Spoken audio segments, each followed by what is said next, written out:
ফুলকুড়ি গ্রামের গত বছর জনসংখ্যা ছিল 2800 জন। এবছর মোট জনসংখ্যার বলতে 2800 জনের 3% বৃদ্ধি পেলে বর্তমান জনসংখ্যা কত? এখানে মোট বর্তমান জনসংখ্যা বার করতে বলছে, কত জন বৃদ্ধি পাইছে সেটা কিন্তু বলে নেই। তাহলে আমরা কি করতে পারি? প্রথমে 3% এটাকে বাইর করব। 3% মানে হচ্ছে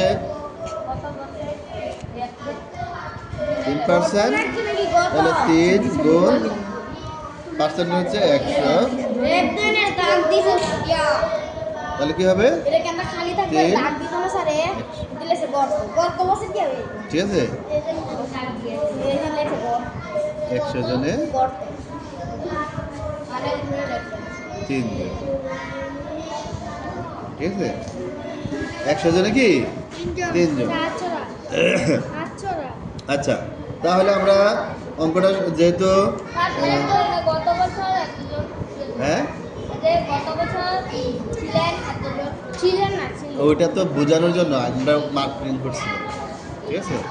তাহলে 100 জনে বৃদ্ধি পায়, 100 জনে 100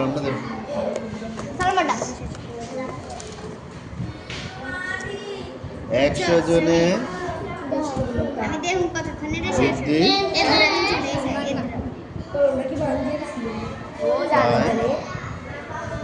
3 জন। 100 জনে বৃদ্ধি পায় কয়জন? 3 জন।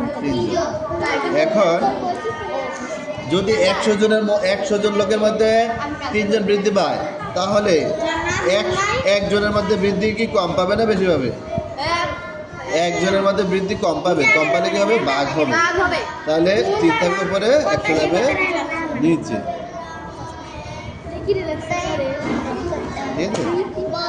এরপরে আছে 2800 জনে বৃদ্ধি পাবে বেশি জন, তাহলে 2800 জনে বৃদ্ধি পায়, তাহলে আমরা উপরে লিখবো 28 গুণ 3, আর এই নিচেরটা 100। এই কাটাকাটিটা একেবারে সহজ, দেখো, এই শূন্য এই শূন্য এই শূন্য এই শূন্য, নিচের একের কোনো দাম নেই। তাহলে 3 দিয়া 28কে গুণ করলে 24 এর 4 হাতে 2, 3 দুগুণে 6 আর 2 8, তাহলে 84 জন। তাহলে এক বছরে মোট কতজন বৃদ্ধি পেল? 84 জন। তারা বাইর করতে বলছে আমাদেরকে মোট জনসংখ্যাটা এবছর কত। তাহলে আমরা লিখবো পূর্বের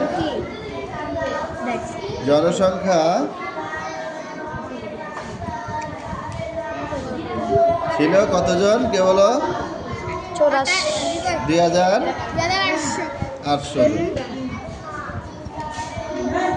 এবছর বৃদ্ধি পেল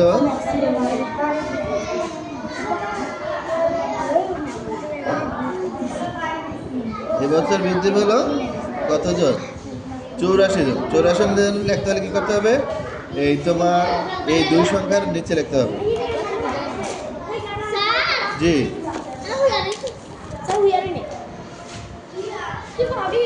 মোট এবছর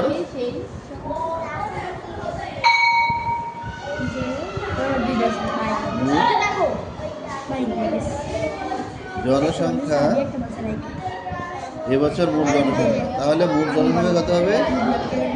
4 এর 4, 8 এর 8, 8 এর 8, 2 এর 2,